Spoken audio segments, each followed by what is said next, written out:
Listen to me and don't look away. Imagine heat so fierce it peels the night back like skin, rooftops collapsing in a red sigh, the air bright with splinters of burning straw. The raid began before the moon had time to climb. Dogs howled. The bell never finished its first ring. By the second breath, the Ravnskar were inside the gates. Boots pounded mud. Iron sang. Someone shouted for water. Someone else shouted for mercy. The wind smelled of pine and pitch, and the kind of fear that steals names. Ingrid ran with a bucket and found only sparks. Her father met her at the well with the old shield and that look. The one that says, "Stay behind me, and we'll turn this into a story we laugh about in spring." But spring fell far away. Winter had brought wolves wearing men's faces. "Down," he said, and his hand pressed her shoulder, and the world folded in half. A spear glanced off the shield and turned his arm numb. Another man lunged out of smoke. 2 heartbeats. 3. Ingrid swung the bucket like it mattered. It mattered enough. The man stumbled. Her father finished what she started. "To the hall," he said. "Stay low." They moved as one body with 2 shadows. The hall was already a mouth full of fire. Beams shrieked. The carved pillar that had watched her grow from knee-high to knife-ready snapped with a noise that felt personal. The priest tried to bless the door. The door answered by sagging into coals. Ravnskar poured through the break. Shields stamped with black ravens, helmets flaring like silver wolves. At their point, a rider who didn't need to be named for everyone to know him. Kael, the Iron Wolf. They said he had never missed a stroke. They said he didn't care if the gods were watching. He rode like a verdict. Her father shoved Ingrid behind a grain cart tipped on its side. "When I say run, you run," he told her, and his voice made a promise the world wasn't planning to keep. "I'll be there." He gave her his knife, the one with antler grip, worn smooth by a lifetime of groceries, ropes, and gentle threats. He kissed her hair through ash. Then he stood up in front of men who had forgotten how to ask for anything. It was quick. Most endings are. A flash of steel. The wrong angle. A sound that was not a word. He folded as if someone had finally allowed him to rest. Ingrid didn't feel the cry leave her, only the silence after it.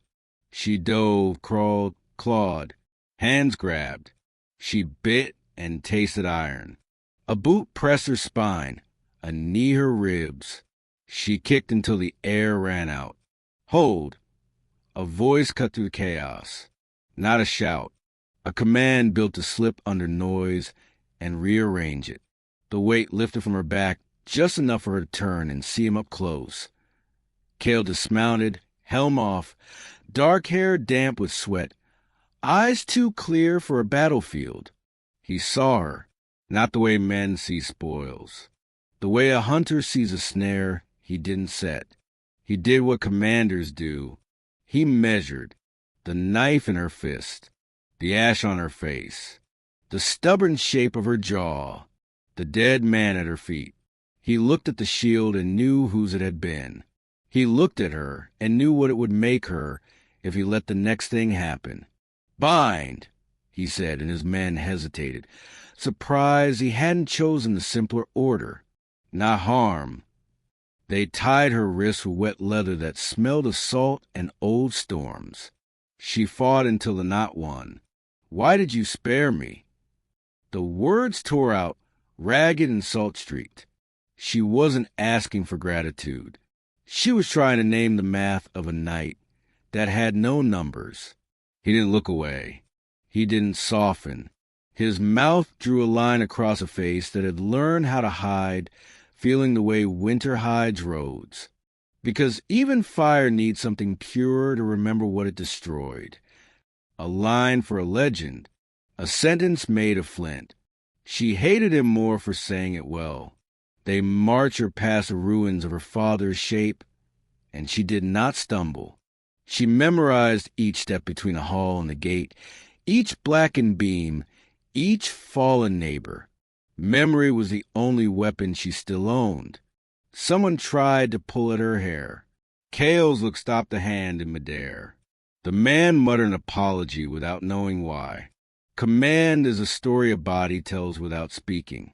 Outside the palisade, the night felt colder, as if distance from home were a temperature. The Ravnskar camp sprawled along the river, like a beast sleeping with one eye open. Cook fires, pickets, prows of taken boats pulled halfway onto the bank, like beach seals. Horses blew steam. Banners stirred like old dreams.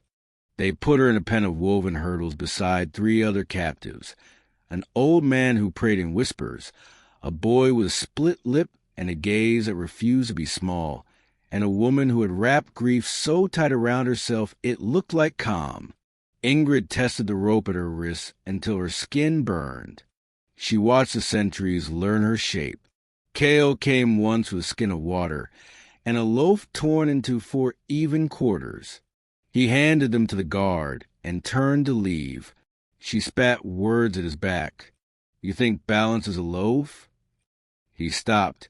He did not turn. "No," he said, "I think balance is a life. You are breathing because I stole one more moment from the fire you lit in me." Then he walked away like a man who knows better than to stand near anything he can't control. She told herself she would never forgive. She told herself that each bolt they hammered into a stake in his honor would become a nail she'd feed him later. Revenge was a clean map. Hate was a warm coat. She slept inside both and woke shivering anyway. At dawn the smoke hung low, sullen with rain it refused to release. The Ravnskar counted spoils. They sharpened axes with the care of midwives. They laughed too loudly when nothing was funny. Kael stood apart, reading the river, jaw tight, hands still. Men spoke near him, and he nodded without moving his eyes. He had the look of someone who spends all night surrounded by a victory and finds no glory in it. Guilt sat on his shoulders like wet fur. The second day, a patrol dragged in stragglers from the forest edge. One of them tried to stab a guard with a sliver of bone, missed, and earned a broken tooth. Ingrid did not blink. The boy with the cut lip whispered a plan made of hope and tinder. She catalogued where the ropes were thickest, where the posts were rotten, where the guard who liked to hum let his blade hand wander. She waited. Waiting is the muscle most survivors never stop training. Kael brought a healer to the pen when the old man's breath turned shallow. Not a woman from Ingrid village. One of his own, scarred, brisk, honest with pain. She set her hands like she'd set a splint on the sky and coaxed another day into the old man's chest. Kael watched, and the way he watched made Ingrid's anger sharpen. A man who makes monsters shouldn't look like he wants to unmake them. It is easier to hate a single thing than a contradiction. Night fell the way it does when a story decides to test the hinge of a door. Rain finally came, soft at first, then thick, then punishing, flattening smoke, turning ash to paste. The camp quieted under it, grumbling, then giving in. Ingrid pressed her forehead to the hurdle and breathed water until she could call it air. Across the fire lane, Kael removed his cloak and hung it from a spear to dry. He rubbed at his face like he wanted to erase it, then sat with his back to a cart and his stare fixed on nothing he could arrest. She didn't want to see guilt there. She didn't want to notice that he didn't drink with the others, that he didn't count trophies, that he didn't sleep. She tried not to notice, and still she noticed. Hate is a plan, but the human eye keeps picking up what the plan can't use. When the storm softened, the world exhaled. An owl called. The river let its weight down. Somewhere a horse dreamed and flinched. Ingrid closed her eyes and saw her father's last look. She opened them and saw Kael's profile carve out a shadow and wet fire. "You will not break me," she told the darkness, and the darkness believed her because she said it like a promise. Toward dawn, a scout slipped and soaked to the ribs, whispered to a captain, and pointed upriver. The captain glanced at Kael. Kael stood. Orders moved without voices. Men shouldered spears. The camp tightened like a fist around bones it meant to keep. Ingrid felt it. The shift before a new blow, the pull of a tide she hadn't chosen. Fear tried to climb her throat. She swallowed it and tasted iron again. She let it sit there, a coin under the tongue, a reminder. When the sun finally tore a thin hole in the clouds, the village smoke under it had thinned from rage to memory. Ingrid looked at the line where home used to be and built a cairn in her chest, stone upon stone, around a single coal she refused to let die. She named that coal survival. She named the stones by the people she had lost, and the words she would not say. "You want a hook? Fine! Take this and carry it." She hated him with her whole soul, until the day the hate began to burn on the wrong side of her chest. If you've ever lived inside a silence that isn't yours, you know this feeling. Every step measured, every breath counted by someone else's rules. Days in the Ravnskar camp were a loop of smoke and orders, leather and steel, names barked like numbers. Ingrid learned where to stand, sew a spear, but wouldn't find her ribs. She learned which pots boiled fastest, which men lied about being hungry, which dogs wouldn't bite if you looked them in the eye. She served the commander's tent because someone decided fear makes the best leash. Kael's tent was plain for a man with a legend. No trophies, no antlers, a single blade wrapped in oilcloth, a map table scarred by too many plans. The furs where he slept were folded like a soldier's coat. Power isn't always loud. Sometimes it's arranged. She poured his water and pretended not to notice the way he winced when he lifted his arm. The kind of wound a man ignores because admitting pain is another battlefield. He pretended not to notice that she noticed. They were two people walking the same thin ice from opposite shores. He listened to scouts, to hoofbeats, to the river when it ran higher than it should. He asked questions that sounded like statements. "We hold here. We move at dusk. We take what's owed." He said it like a man trying to convince himself there was a ledger, and that ledgers were holy. One afternoon, when sunlight came in thin, wintry ropes and made dust float like ghosts, Ingrid found a piece of the truth she didn't expect to see. A letter, half burned in the brazier, a seal broken, a sentence still legible where fire hadn't eaten. "Until your loyalty is complete, the Queen Mother remains in my keeping."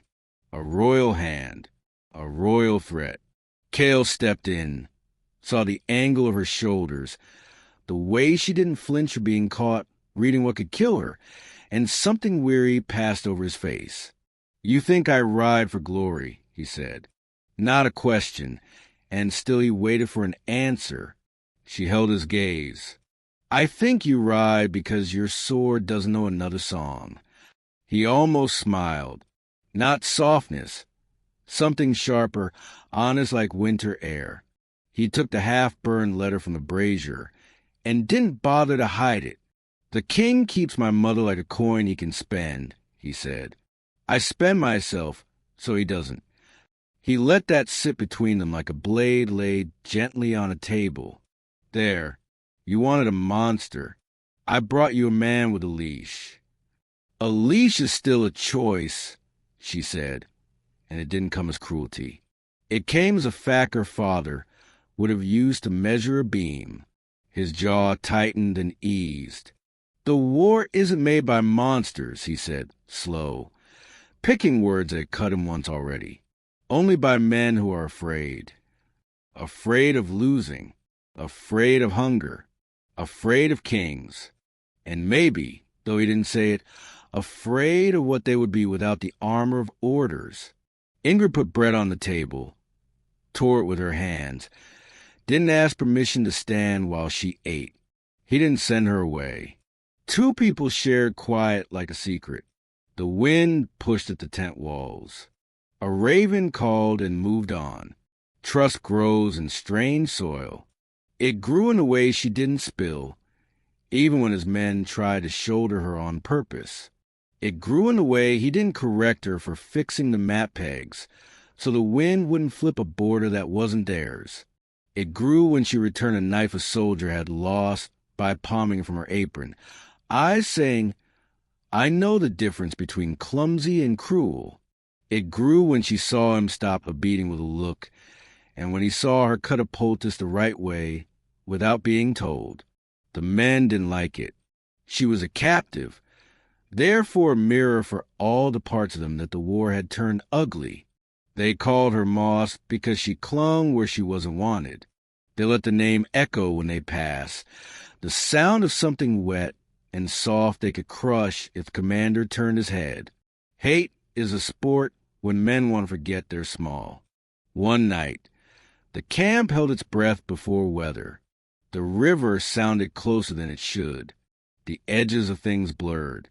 Ingrid carried a tray to the tent, bread, dried meat, a pot of nettle tea the healers swore would keep a man's bones from turning to chalk, and found the tent flap barely tied. A careless knot. Kael wasn't careless. Every alarm in her body stood up. Inside, shadows didn't sit right. Two men where one should be. A third behind the map table. The smell of oil on steel. Not the clean smell before a march. The greasy one before a decision you can't take back. Kael stood with his back to the central pole, unarmed only in the way a wolf is unarmed without teeth. His eyes flicked over her once. Leave. But leaving meant stepping past a blade a hand's breadth from her ribs. Commander, the nearest said, smiling a way that didn't reach his eyes. Word from the king. Your service is complete. The phrase had the wrong shape. Ingrid set the tray down as quietly as a prayer and let her fingers find what she always made sure to carry. The thin bone spike tucked in the seam of her skirt. Small enough to look like a hairpin.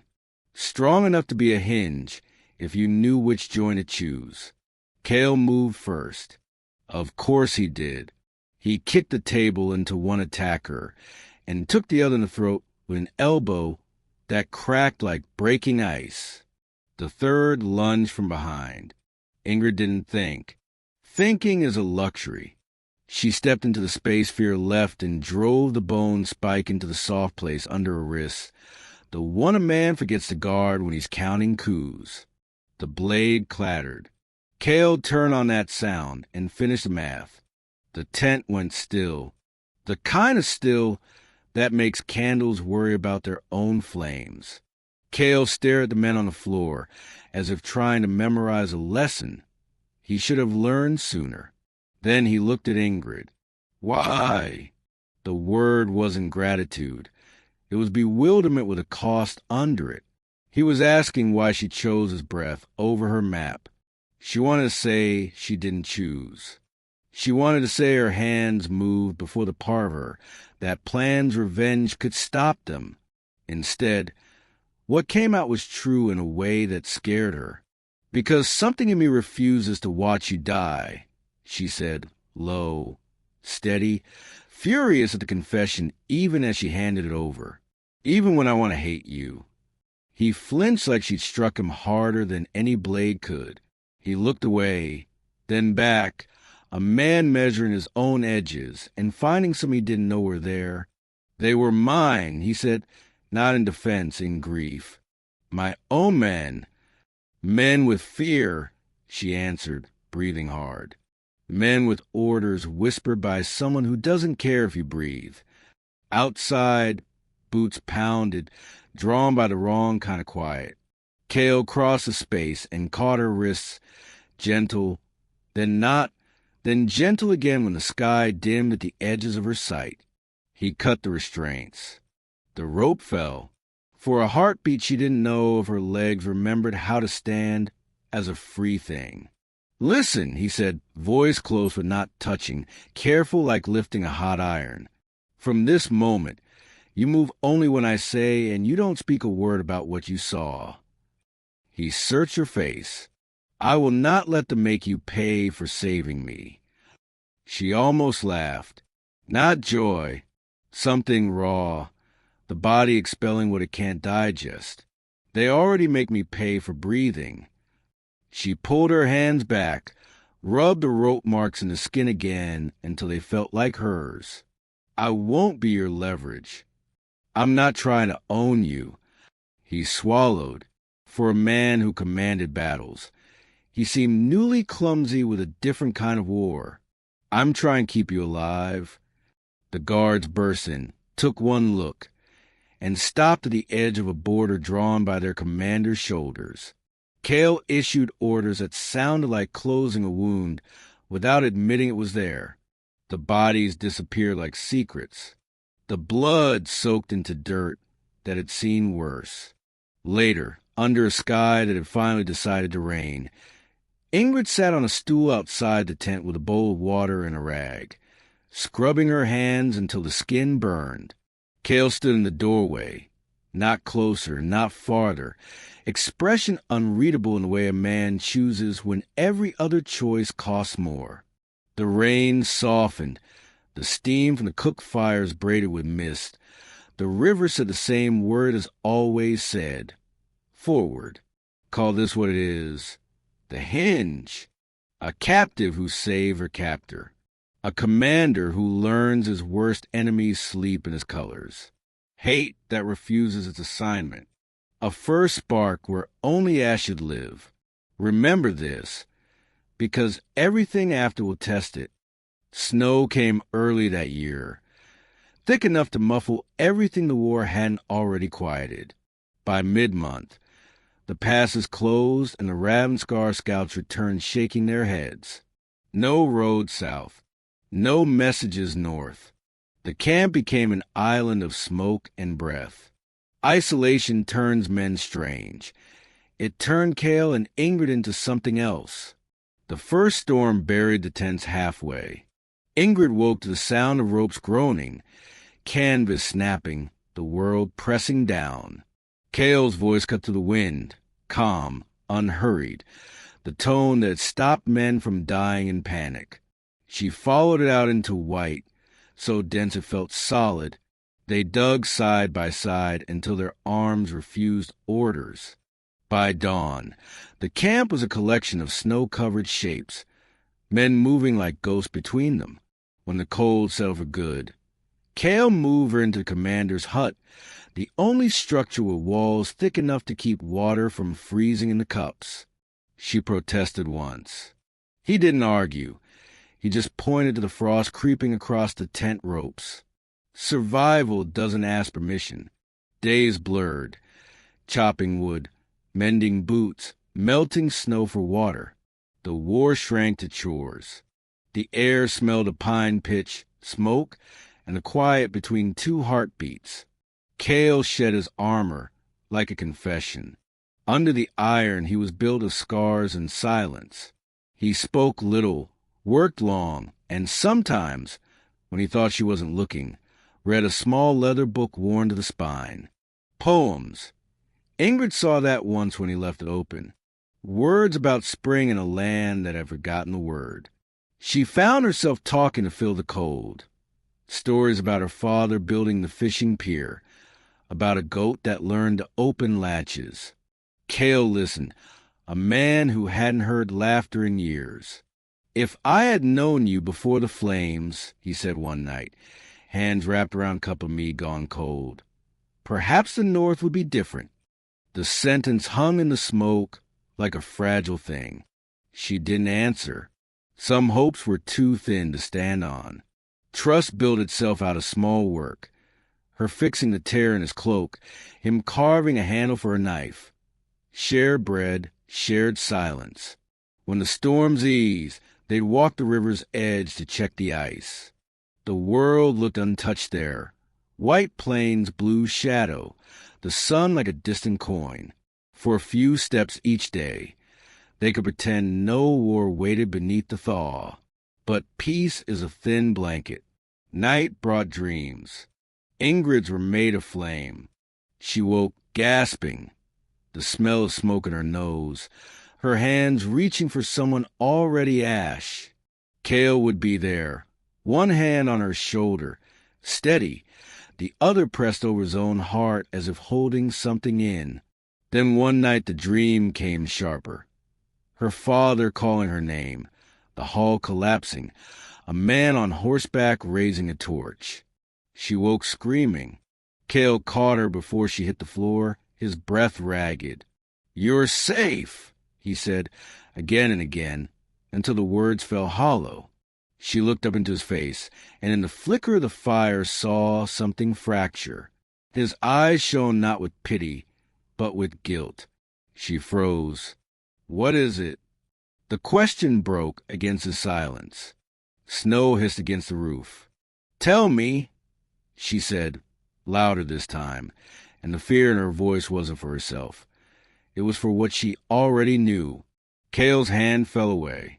He turned toward the fire, every movement slow, deliberate, like a man walking back into judgment. "I was there, Ingrid," he said, barely a whisper. "That night, the torches, the hall, your father—" His throat closed on the word. "I lit the fire." The room shrank. Wind howled through a crack in the wall. The air tasted of smoke again. Ingrid stepped back until her shoulders hit wood. "No," she said, but it wasn't disbelief, it was refusal. He faced her then, tears cutting lines through soot on his cheeks. "Orders," he said. "Always orders. I told myself I was saving my men. I told myself it was war." Silence heavier than snow filled the space between them. Outside, the storm rose as if the world itself wanted to drown the confession. Ingrid's breath came in bursts. She wanted to strike him, to scream, to make him carry the sound of it forever. But her hands hung useless at her sides. Kael sank to his knees. "Every night I see it. Every time I close my eyes, I hear your father's voice." He looked up at her, broken open. If I could trade my breath for his, I would. Her heart betrayed her then. It twisted, torn between rage and something else she couldn't kill. The man before her wasn't a monster she'd built in her hate. He was the ashes of one. She turned away so he wouldn't see her tears. "You stole everything," she said. "Even my right to hate you cleanly." He didn't move. The fire snapped. Snow fell harder. Somewhere between them, the fragile peace they'd built cracked. But cracks let light in, too. She didn't know yet which this was. When morning came, the world outside was buried, soundless, perfect. Inside, two souls and a ruin of words that couldn't be taken back. Between them, something had changed shape. Love born in the wrong season, poisoned by truth, stubborn enough to keep breathing anyway. Hear this and feel your jaw tighten. A raven with a scar wing circles the camp at dawn, then drops like a stone. The message tube is tied to its leg with red thread, the color kings use when they don't plan to ask twice. Kael reads the seal. He doesn't swear. He doesn't blink. He just says saddle. And the men scatter, grateful to be given anything simple. The road to the king's keep is a river pressed flat by frost. Pines hold their breath. The castle lifts out of the white, like a fist built to make mercy small. Inside, everything is stone, cold, measured. Banners that never get dirty, tapestries that smother sound, guards who stare like knives looking for a home.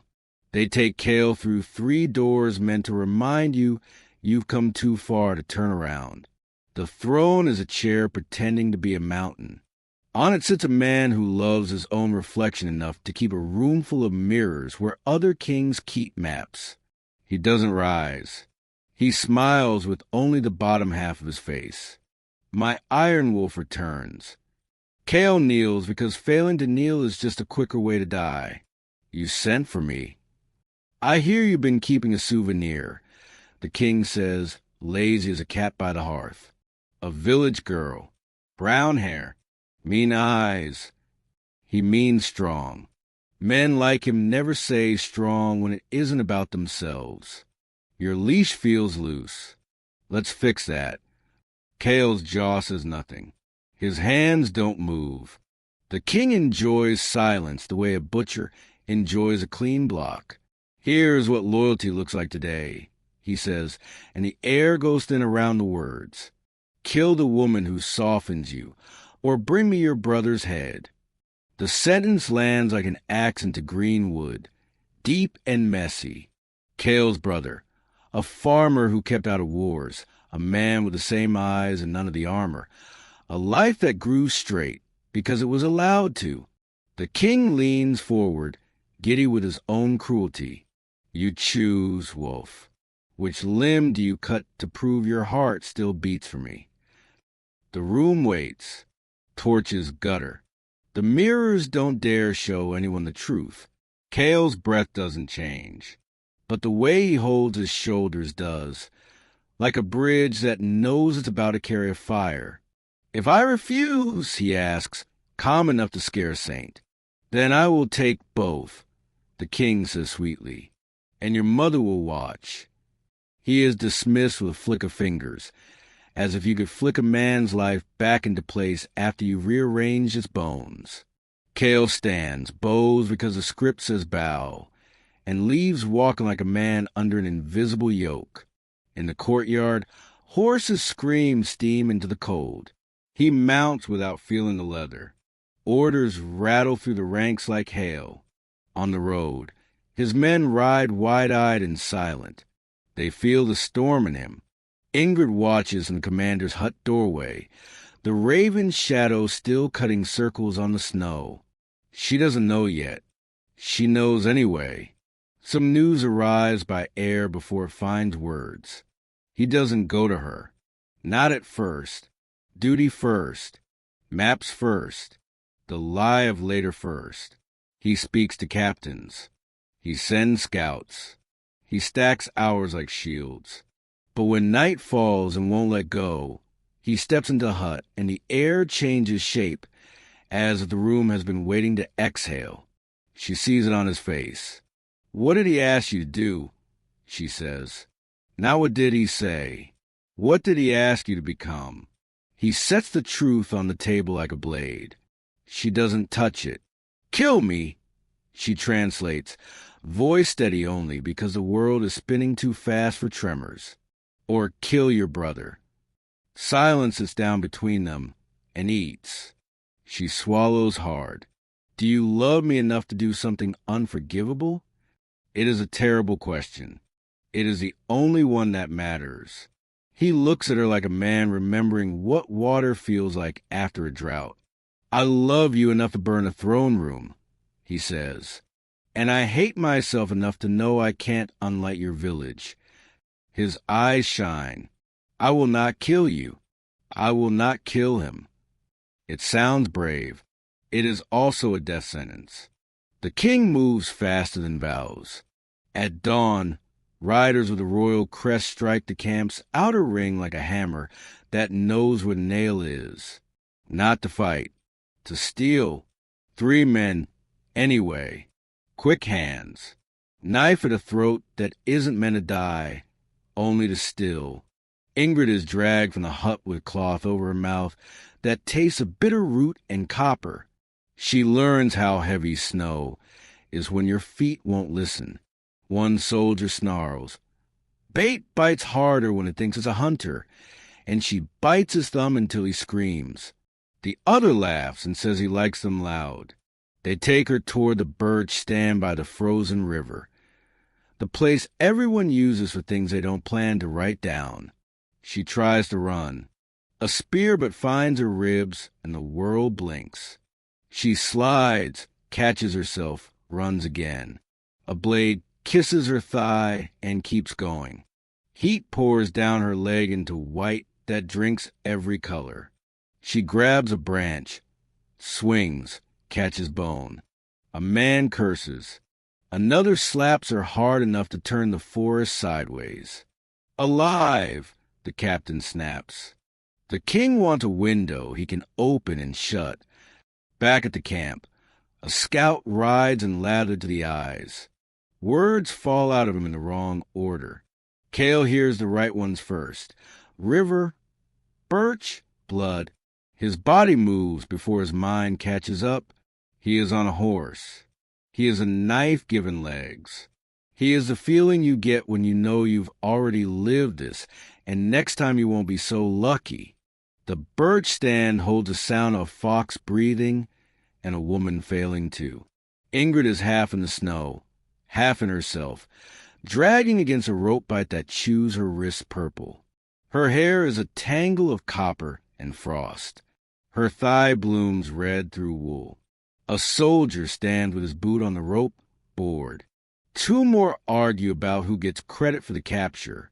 Men are always dividing prizes they haven't kept. Kael's arrival is quiet. Some men kill like thunder. He kills like dawn, all edge, no announcement. By the time credit finds the men's tongues again, they are bleeding into the snow that doesn't care who they thought they were. He's at her side on his knees, hands already at the rope. Ingrid, he says, and her name leaves his mouth like breath after being held too long. He presses his palm to her wound. She gasps and tries to roll away. Stay, he says, and it isn't command. It's a plea. She blinks up at him through sleet. Laughs once, ugly, brave. I try to fight fate, she says, teeth red. But fate fights dirty. He cuts the rope. He binds her thigh with his own scarf. He lifts her like a vow. The forest tilts to watch. In the distance, a horn answers itself. The king's dogs have found the scent. He could go back to the camp and hold a wall until dawn. He could ride to the castle and trade his life for a woman the king calls a thread. He could obey. He could survive by becoming smaller. The choices hang in the cold like icicles waiting for a voice to decide whether to fall. Kael breathes snow. He tastes iron. He chooses. We run, he says. And when running is not enough, we vanish. He says it like a man writing his own name on a list of the condemned. I betray the king and I save you. Not poetry, a sentence you can carry. They move, not down the road, onto the river, ice black and risky. Wind knives their faces. Ingrid's head slumps against his shoulder, breath hot, shallow. He mutters old field prayers he hasn't believed in years, the kind that ask the land to remember who walked gently on it. Behind them, riders fan out like crows. Hooves scream on ice. A man shouts, then goes under with a crack and a gurgle that teaches his friends how fragile certainty is. On the far bank, scrub gives way to pines.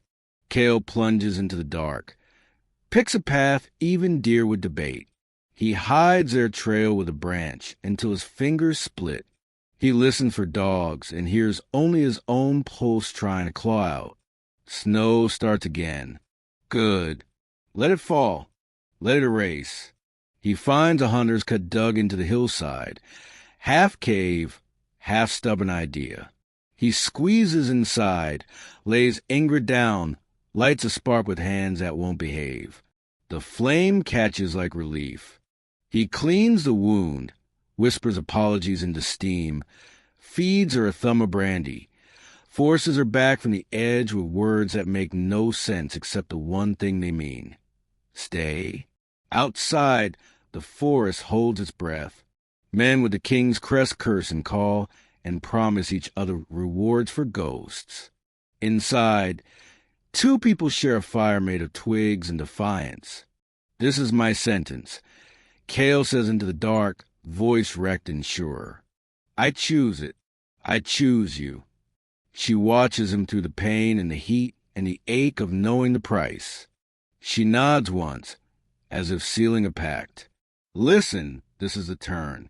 The moment a wolf steps off the road, and the road remembers him anyway. The moment a captive becomes a compass.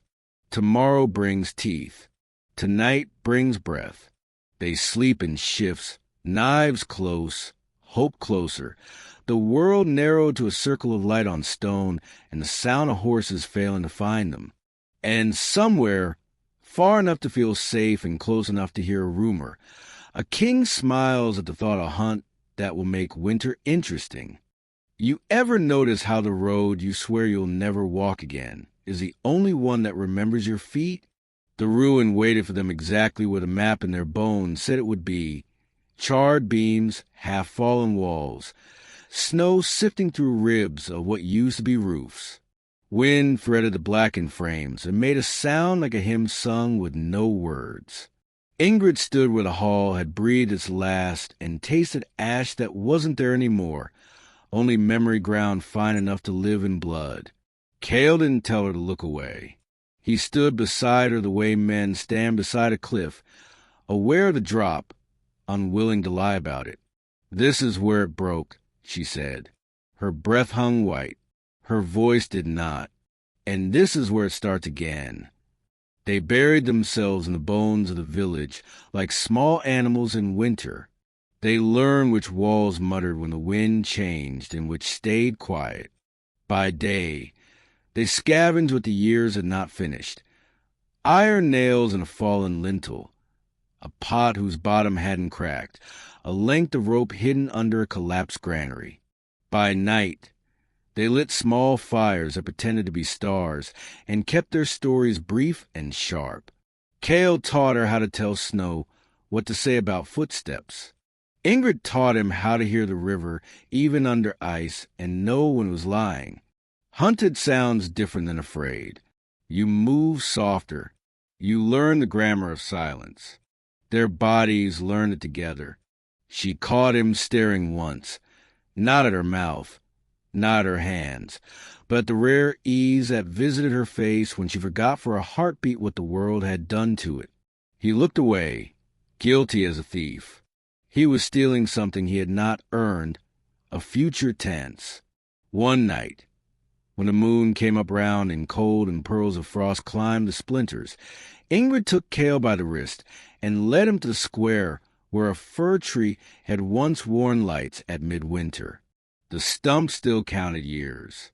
She set 2 bits of iron on it, nails hammered straight again, and tied them together with a strip torn from her old cloak. "We can't ask a priest," she said. "We can't ask a king. We can only ask the night to keep a secret."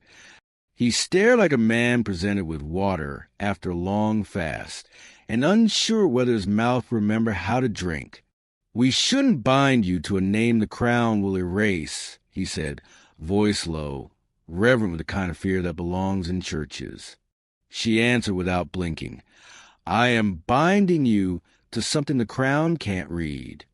Then she lifted his hand, placed it over the knot, and spoke so softly the moon had to lean in to hear. "I promise to love you, even if the sky falls on us." He laughed once, broken, grateful, and the sound turned into a crack in his chest. "I promise to love you when the sky falls, because it always does." No rings, no feast, just 2 people in a ruin, and a night that decided not to tell. They kissed like a vow needs proof. When they pulled apart, the air looked different. It's what happens when you turn loss into a door and walk through together. If you're waiting for a blessing, take this. For 3 days the snow softened and the wind forgot their names. They ate better than they had any right to. The wolves chose another valley. Hope is a small animal. When it eats, even a little, it purrs. But kings don't starve and they don't forget. A rider found the old road. Another marked a broken fence with a ribbon. Smoke from their cautious fires rode a thin line against a white sky that couldn't keep a secret any better than people could. Far away, a man who loved being obeyed tasted betrayal like spice and smiled with all his teeth. He sent a message without ink, would pitch orders. They came at dusk when the forest makes the mistake of thinking it can be a wall. Crests black as crows. Torches hooded against wind. The first arrow found the snow where Ingrid's boot had been a moment before. The second rattled off stone and sang something cruel.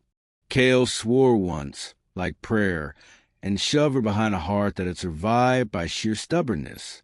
"Alive," he said. "I need you alive." "They want us burned," she answered, and stared at the torches with the kind of fury that shifts a story's path. Fire had written the worst chapter of her life. She decided to use its handwriting. While Kael moved to break the line, she moved to break the rule. She ripped a length of oilcloth from a fallen tent, wrapped one end around a beam, and set a light at the old hearth. Heat ran up her arm and asked old questions. She didn't give it permission to answer. The king's men crowded into the narrow way between houses to press to kill. Ingrid let the cloth burn, then swung the flame into their path like a knife made of light. Pitch kiss pitch. Torches coughed sparks into roofs that had been waiting years to finish their collapsing. The alley became a throat full of smoke. Men coughed, cursed, tripped. Panic sets its own formations. Kael exploited chaos the way a river exploits cracks in rock, relentless, precise, without mercy for the stone that blocked it. He took 3 down with a borrowed spear, turned the 4th into silence with a butt end, dragged Ingrid backward by the collar when the archers remembered their own existence. A beam fell where his head had been. A horse screamed. The fire climbed old wood and remembered how to be young. "Go," he shouted, and she hated that word because it always came tied to alone. "I'll draw them." "Together," she said, jaw set against a part of fate that loves to split sentences into singulars. But the smoke decided for them.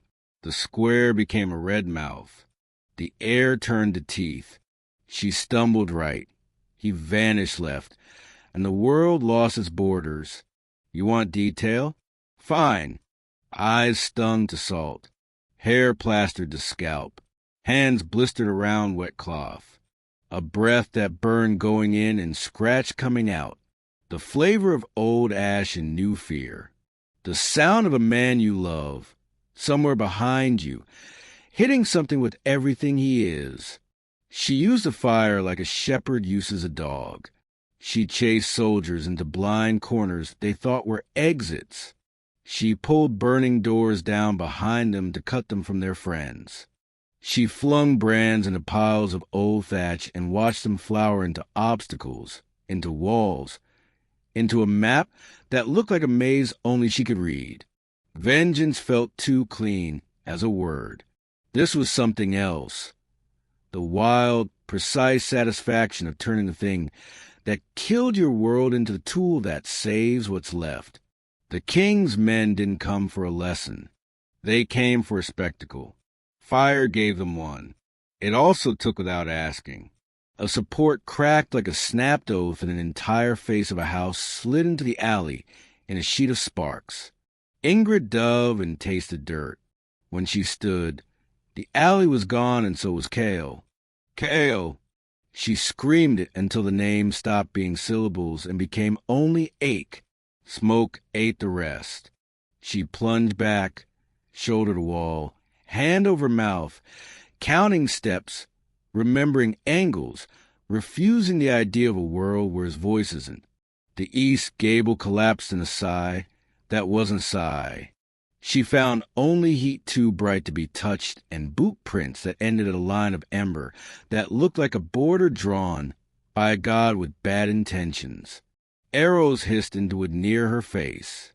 She ran until running turned into falling, and falling into sliding, and sliding into cold. Snow took her like a kind hand. Behind, the village burned again, and she hated the sky for letting it be beautiful. A rider spotted her and leaned, greedy as a cat. She threw a handful of glowing ash into his eyes, and he rode blind into a wall that hadn't remembered itself in 20 years. She crawled into a culvert that smelled like mice and old wheat, and wept without sound because sound is a beacon. When dawn finally admitted it had a job to do, the ruin had turned to black lace.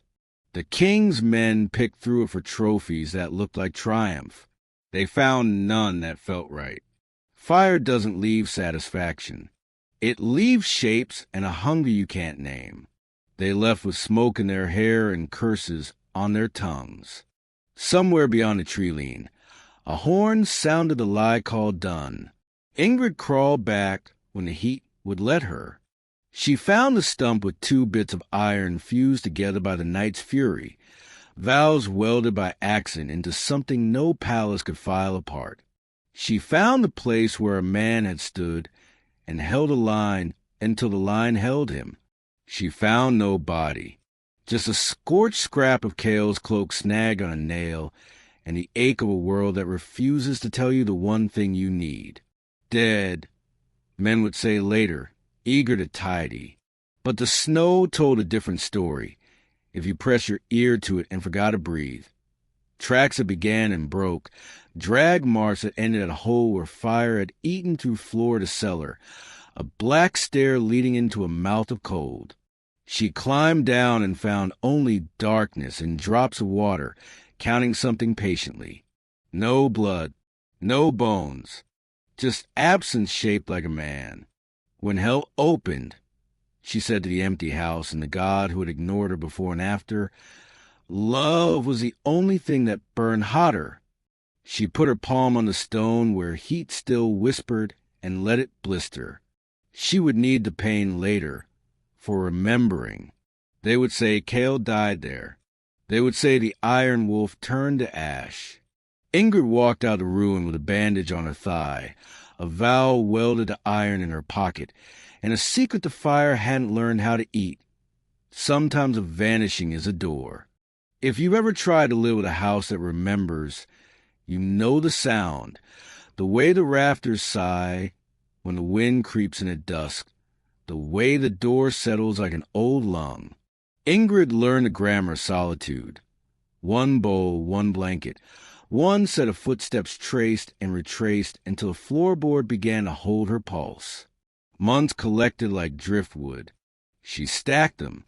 She burned some. She kept 1 or 2 that had his name in the grain. By day she trapped rabbits, patched her thigh, mended a net for a river that refused to be generous. By night, she kept the smallest fire a body can pretend is warmth.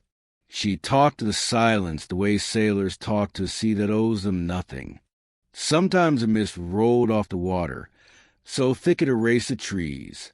On those nights, she heard things, not words at first, the shape of a voice, a timbre that made the air change temperature. She would stand in the doorway and let the fog bead on her lashes and say his name without saying it. The mist never answered. It only remembered for her. One morning the world woke up unfinished. No wind, no bird song. The sun a coin left in milk. Ingrid went to the river with a line and an argument she planned to have with God about the price of love. Halfway down the bank, she saw him, not as a ghost, not as a memory that turned mean under pressure. A man on the stones, clothes travel-torn, hair damp with mist, hands open like someone who had nothing left to hide or hold. He was barefoot. He was humming something that wasn't a song. When he turned, the breath broke in her chest. The eyes, gray with that thread of blue she'd only ever seen in 2 things. Steel and Kael. Identical. And empty. He looked at her like a person waking from a sleep that lasted longer than his life. He tried to smile, and it came out crooked. "Forgive me," he said, voice raw as if used. My head is fog. I don't know how I came here. He searched her face as if it were a shoreline. I don't know my name. The body knows before the mind is allowed to. Hunger made her knees weak. Love made them weaker. She swallowed both. Sit, she said, because commanding the world into small, useful shapes is sometimes the only prayer that works. She gave him water, bread. The way he ate had the politeness of man who remembers he was taught manners, but not by whom. Do you remember anything? She asked when the air could bear it. Pieces, he said. A horse. Smoke. A word that sounds like winter. He rubbed his temple with the heel of his hand. If fate erased me, why do you still see me? It wasn't despair. It was curiosity with its palms up, asking to be believed. She could have said his name and watched it fit his mouth again. She could have told him a story so heavy with truth it would break both of them open. Instead, she lied in the kindest way she'd ever learned. Because I'm stubborn, she said, letting the corner of her mouth lift. And because sometimes the mist puts people back where they belong. She offered her own name and not his. I'm Ingrid. He tested the syllables. He liked them. People who have been dropped by the world are careful with what they pick up next. He frowned. I'm no one yet. Then be hungry first, she said, and built the fire back up, and decided not to tell the world's ugliest truth on a morning that had finally learned how to be gentle. She brought him to the cottage because leaving him in that soft, cruel light felt like teaching a wound to swim. He moved through the doorway like a story stepping inside itself. His gaze landed on things and made them feel chosen. The shelf with a chipped cup, the hook where a cloak should hang, the heart that had never warmed enough space for two.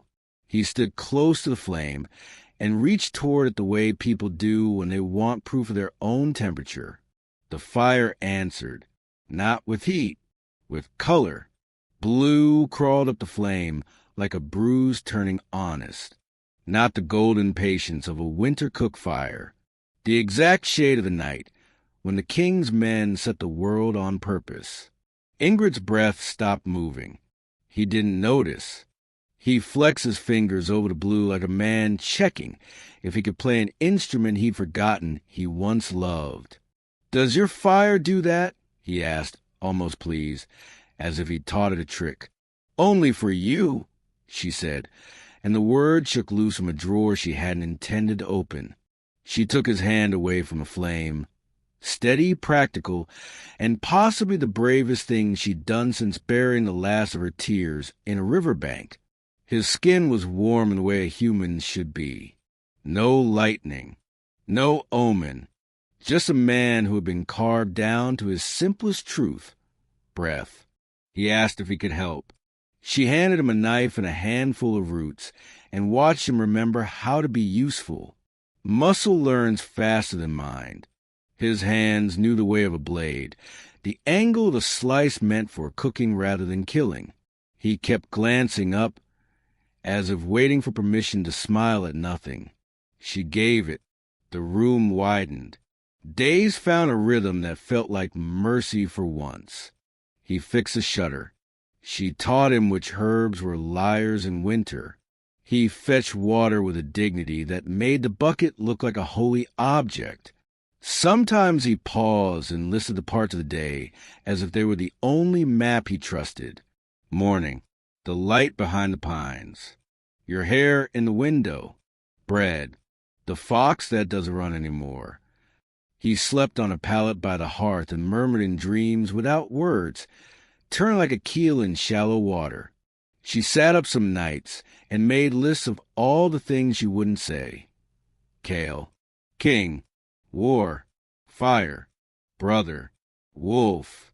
She wrote them in the silence and burnt them in the stove.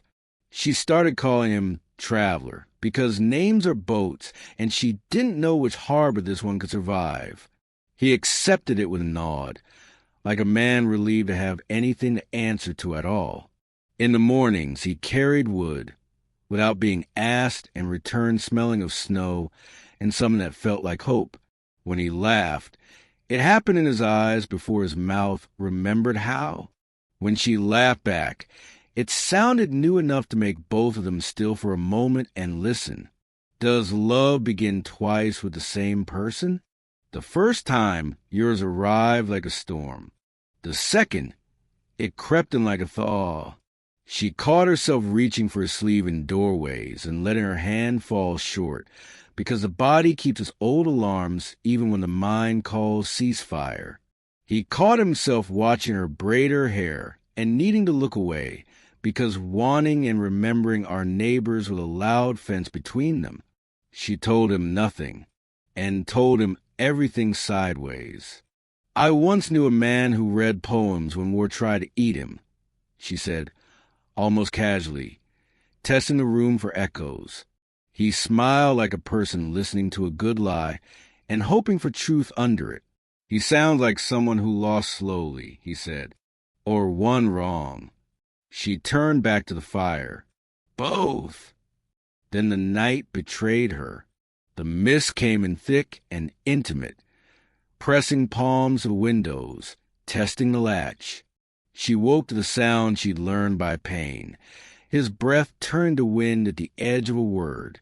He stood by the hearth again, hand outstretched, the flame gone to blue the way a bruise ripens. A memory stepped into the room. Not clear, not kind. The shape of a man on a horse, holding a torch he didn't know how to put down.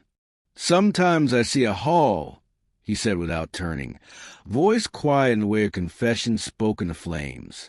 It's burning.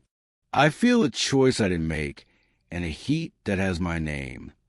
He shook his head, helpless. Every time I try to grab the memory, it bites. Ingrid sat up. The blanket felt like a surrender she hadn't planned to make. She went to him because the space between them had too long a memory of being a wall. She put her hand over his, the one that held out toward the blue, without letting their skin meet. You're safe, she said, and the lie and the truth braided in the firelight. Right now you're safe. He looked at her then, eyes lit by a color that didn't belong in a home. Why do I believe you? He asked, almost surprised. Why does your voice make everything stand still and listen? Because once you would have died for it, she thought and did not say. Because once I lit my life on that sound and watched it burn. Instead, because the world owes you quiet, she said, and sometimes it pays its debt. He nodded like a man accepting a coin he doesn't remember earning. The flame guttered, turned honest gold, then blue again, then tired and old and safe. He lay back down. She stayed awake. The room smelled briefly, impossibly, of pitch and winter horses. She clenched her jaw until the scent passed. In the morning, she walked to the river with a bucket and the intention to tell him everything. Truth is a blade, and sometimes you owe a throat. But the mist was thick and kind, and he was humming his knot song while he fed the fire, and when his hand hovered over flame, and it went blue as the night the king sent men, the decision arrived complete. She would wait, not to spare him, to keep from forcing his mind to the edge where some men jump. On the seventh night, the blue came before his hand. The flame shifted when a shadow crossed it. He startled and laughed, uneasy. Your fire likes me. She shook her head slowly. No, she said, and the words were heavy because they carried too much. It remembers you. He tilted his head as if listening to a thing only houses here. From where? She closed her eyes for a heartbeat and saw a ring of soldiers in Red Alley, a vows soldered to iron, a man vanishing into a cellar that ate sound. From when the gods chose a punishment worse than death, she said to herself, too low for him to catch. He didn't remember. The gods had been careful. They hadn't taken his breath. They had taken his map. She stood there with a truth that could kill a second time and chose, for now, not to draw it. Love, when it is more than hunger, is also restraint. Here's the ache you'll carry into the next chapter. She knew him, down to the bone that ached before the storm. He knew her the way a traveler knows the sense of finally walking toward something instead of away. And in the blue of the hearth was written a sentence neither of them could yet say aloud. The gods had spared his life and asked memory to do the rest of the burning. Some stories end quietly. This one ends the way fire ends, leaving warmth long after the light is gone. Ingrid wrote it down because saying it aloud felt like stealing from a ghost. The diary was small, its cover smoke-stained from another life. She kept it under the window where dawn found her face whether she wanted it or not. He forgot everything, except what the heart still knows. Each morning she read that line like a spell meant to keep him near. The traveler, her nameless, gentle stranger, moved through the cottage as if he'd been built for it.